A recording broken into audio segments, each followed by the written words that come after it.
All right, so as we get into this next unit, we're going to look at supply and demand and prices and why prices do what they do. For our system, since we are in a free enterprise system, our prices and a lot of decisions that are made are guided by these supply and demand principles. So we're going to break it down and look at demand by itself, and then we'll look at supply by itself, and then we'll put them back together and look at prices in general. So when we talk about demand, most people think, well, if I want a product or if I need a product, then I have demand for it. But for economists, it's a little bit more than that. It's not just your desire to have a product. So there's three criteria that have to be met in order for demand to actually exist. So when we hear demand, what we're talking about is any consumer's desire, ability, and willingness to buy a good or a service at all possible prices. Okay, so that desire is if I gave you time to list out all the things that you wanted, you would be able to come up with that list, right? That doesn't mean you have demand for everything because you don't have the ability or willingness to buy all of those products. So when we talk about ability to buy a good or service, we're talking about your money. Like, can you actually afford the product that you want or that you need? If you can, you could be considered to have demand for it. There's probably plenty of things on that list that you can't afford. So you don't have demand for it, right? If you walk into a store and you're walking around thinking, man, I can't buy anything here, that store is not going to care about you as a consumer because you don't have demand for their products. You're never going to be able to buy their products. Okay. The third criteria here is willingness. So, are you actually going to carry through on the purchase? There's probably plenty of things that you're like, oh yeah, I kind of want that or I need that, and I can afford it, but I'm not actually going to buy it ever. And you don't have demand for that product. So again, if you're not actually going to make the purchase, consumers don't have demand for it, and businesses don't really consider you. Okay, so that's what we're talking about when we talk about demand throughout all of this. Only people who have the desirability and willingness to buy a good or service. Okay, now as consumers, we don't really care about this as much. We're not walking around thinking about everybody else's demand and what are they able to buy, what do they want to buy. We just don't care. We do what we want, right? Businesses, however, do care because they need to know with the goods and services that they're selling, how many people are going to show up and demand that product, actually want to buy that product and be able to afford it.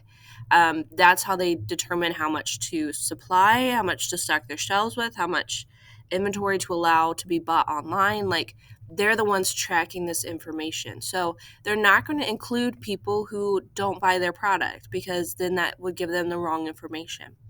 Okay, so demand looks at all prices. We're looking just generally at the market for a certain product here. Quantity demanded is saying, okay, we're going to sell this product at this one particular price. How much will be demanded at that one price? Okay, so quantity demanded changes when the price changes. Okay, if the price were to increase, we see the quantity demanded change. If the price were to decrease, the amount being demanded changed as well because there is a change in price. Okay, so two ways that we can look at this. Let me skip ahead a little bit here. Okay, one way we can look at this is something called a demand schedule. So what we do is have our prices that are listed here, and then we have the quantity demanded. So this is for boxes of cereal. So if a box of cereal is being sold for $10 in the market, there would be one box being demanded.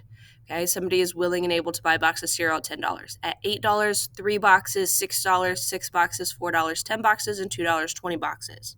Okay, so if you look at this, you're able to see that at $4 at that one price, here's how many boxes are being demanded. That's quantity demanded. Okay, now as a whole, if we look at this, we notice, okay, price went from $10 down to 2, it decreased, and the quantity demanded went from 1 to 20. That's an increase in the quantity demanded. That relationship, that inverse relationship where they go opposite each other, is what's known as the law of demand. Okay, so economics has laws like science has laws. We see it true in almost every single case. In that anytime the price increases, consumers will demand less of a product.